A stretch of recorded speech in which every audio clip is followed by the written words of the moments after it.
Halo anak-anak, kita bertemu kembali. Di video kali ini kita akan belajar IPA.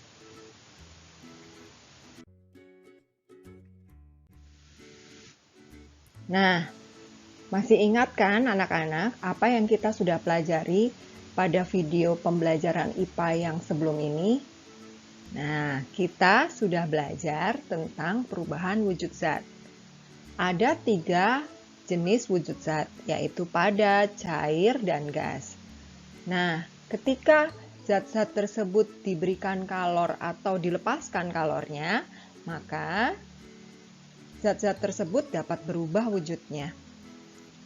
Masih ingat kan apa saja nama-nama perubahan wujud zat?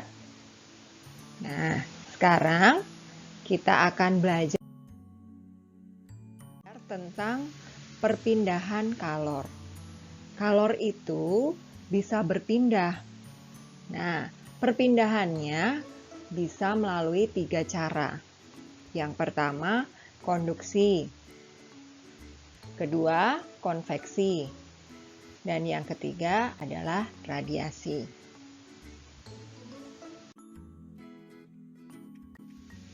Sekarang kita akan pelajari satu persatu.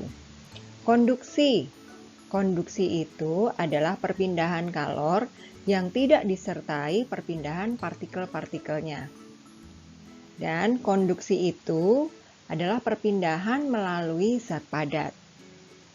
Nah, coba anak-anak perhatikan gambar ini. Ini gambar panci yang sedang dipanaskan. Pada mulanya, api menyentuh bagian bawah dari panci. Nah, yang pertama kali panas pasti bagian bawah ya. Tapi lama-kelamaan di bagian ujung atau pegangan panci akan terasa panas. Nah, inilah yang disebut dengan konduksi. Panas itu berpindah dari merambat dari bawah panci sampai ke pegangannya. Tetapi partikel-partikel dari panci tidak berpindah, tetap panasnya saja atau kalornya saja yang berpindah. Inilah yang disebut dengan konduksi.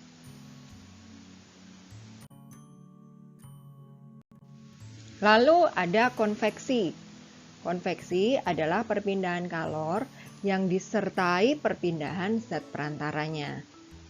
Nah, perpindahan secara konveksi ini adalah perpindahan kalor melalui zat cair dan gas. Nah, Ibu Lisa punya gambar ini. Ini adalah panci yang berisi air yang sedang dipanaskan.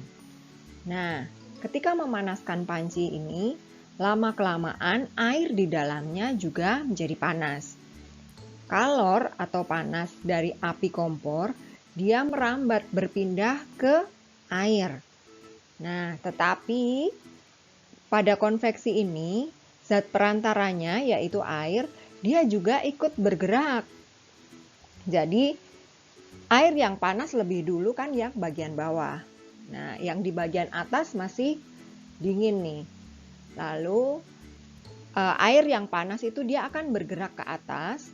Lalu, air yang lebih dingin yang di bagian atas akan turun ke bawah, berputar begitu seterusnya. Makanya kalau anak-anak sedang memanaskan air, airnya bergerak kan. Nah, itulah yang namanya panasnya berpindah melalui zat perantaranya. Itu yang disebut konveksi. Dan yang ketiga adalah radiasi. Radiasi itu perpindahan kalor tanpa adanya zat perantara. Nah, radiasi itu biasanya disertai dengan cahaya. Nah, contohnya ini. Matahari itu kan memancarkan panas.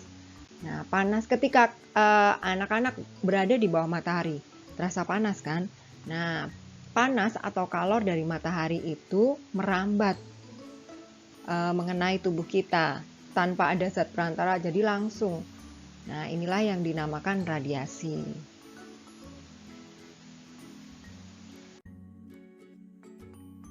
Nah, sekarang Bu Lisa punya gambar ini. Ini adalah gambar sebuah panci yang berisi air sedang dipanaskan. kita akan pelajari perpindahan kalor apa saja yang terjadi pada panci yang berisi air ini.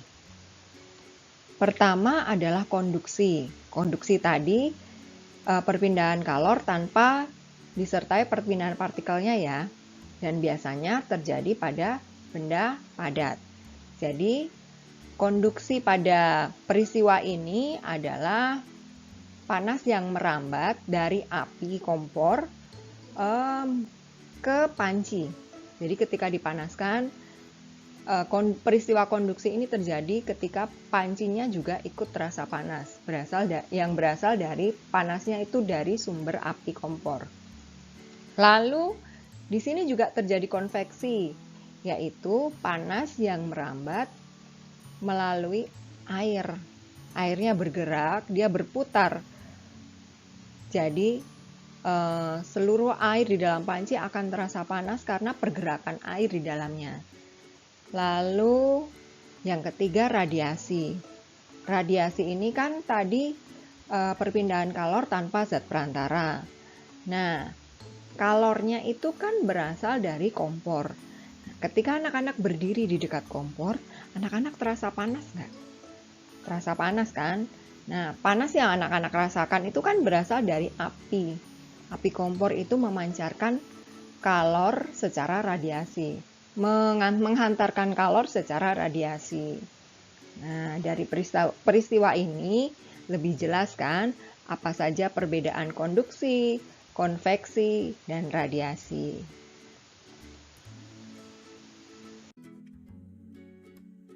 Oke, sekian dulu video kita hari ini tentang perpindahan kalor. Ibu guru harap anak-anak tetap belajar dan cobalah cari contoh-contoh perpindahan kalor yang ada di sekitar kita. Sampai ketemu di video kita selanjutnya.